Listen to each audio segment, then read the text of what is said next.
Good morning students. हम सभी Wordsworth का काव्य भाषा सिद्धांत पढ़ेंगे। प्रसिद्ध अंग्रेजी कवि विलियम वर्ड्सवर्थ का जन्म 1770 ईस्वी में और उनकी मृत्यु 1850 ईस्वी में हुई थी। एक कवि के रूप में यह सुविख्यात हैं। आधुनिक काल के छायावादी कवि सुमित्रा नंदन पंत की भांति वर्ड्सवर्थ ने भी प्रकृति निरीक्षण से कविता की ओर अपने झुकाव को व्यक्त किया है। सन 1795 में वर्ड्सवर्थ एक अन्य कवि कॉलरिज के संपर्क में आए और दोनों ने मिलकर ऐसी नवीन रचनाएं प्रस्तुत की जो तत्कालीन युग की मांग थी। इन दोनों की रचनाओं का संकलन लिरिकल बैलेड्स नामक संग्रह में 1798 ईस्वी में प्रकाशित हुआ। इस संकलन की भूमिका एडवर्टीजमेंट नाम से वर्ड्सवर्थ ने लिखी, जिससे उस समय कॉलेज पूर्ण सहमत थे।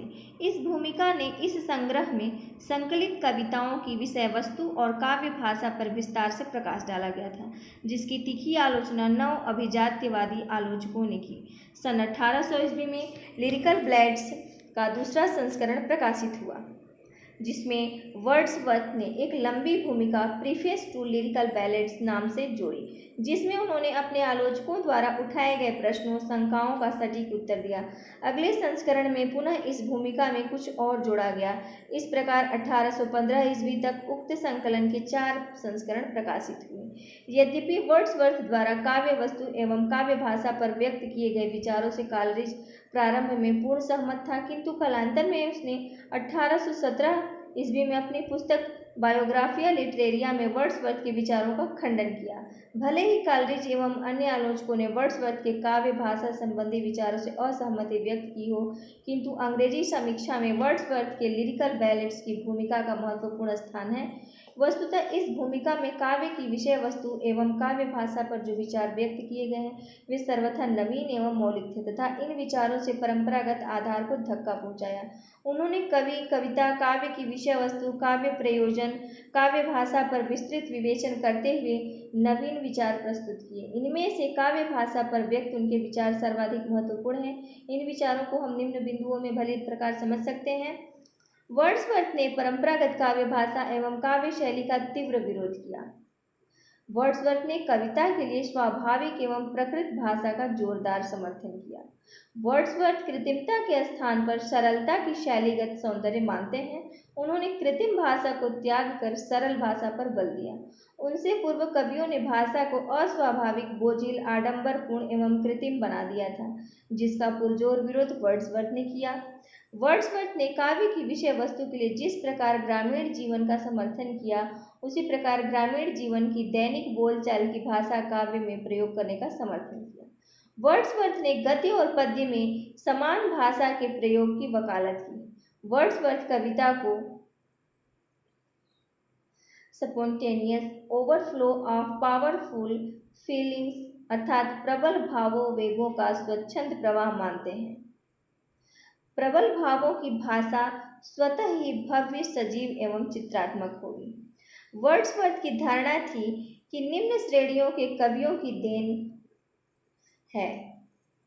कृत्रिम भाषा निम्न श्रेणी के कवियों की देन है। जब कवि वास्तविक घटनाओं से उद्बुद्ध भावों को काव्य में निबद्ध करता है, तब भावों की प्रबलता के कारण भाषा सहज रूप में प्रभावी और अलंकृत होती है।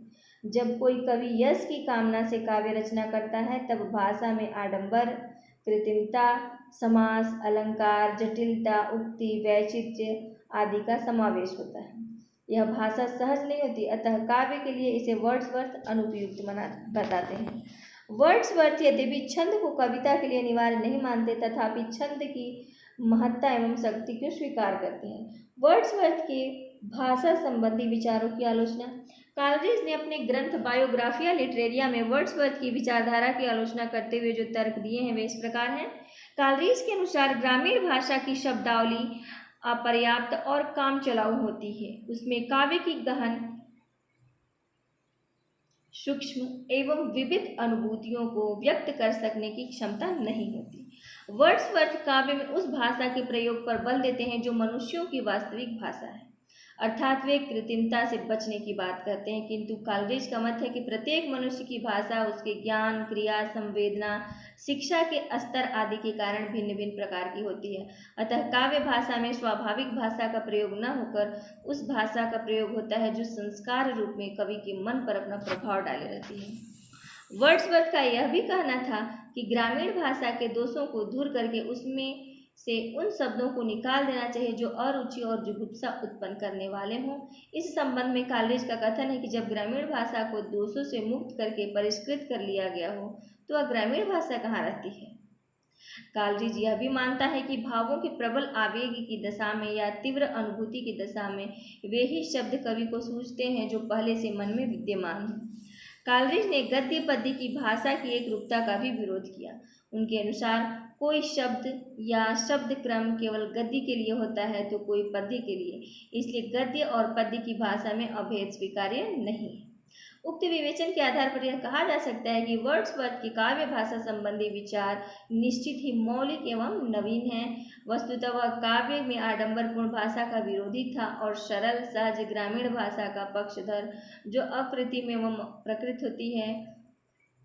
वर्ड्सवर्थ ने काव्य में कल्पना शक्ति पर विशेष बल दिया और काव्य में भाव तत्व को प्रतिष्ठित किया। एक महाकाव्य की अंतर्दृष्टि वर्ड्सवर्थ के विचारों में विद्यमान थी। यह निसंकोच कहा जा सकता है, भले ही उसके विचारों का पर्याप्त विरोध काल्ड्रिज एवं अन्य आलोचकों ने किया हो। तो आशा करती हूँ आप सभी लोगों को यह अच्छा लगा होगा वर्ड्सवर्थ के बारे में पढ़ के। धन्यवाद।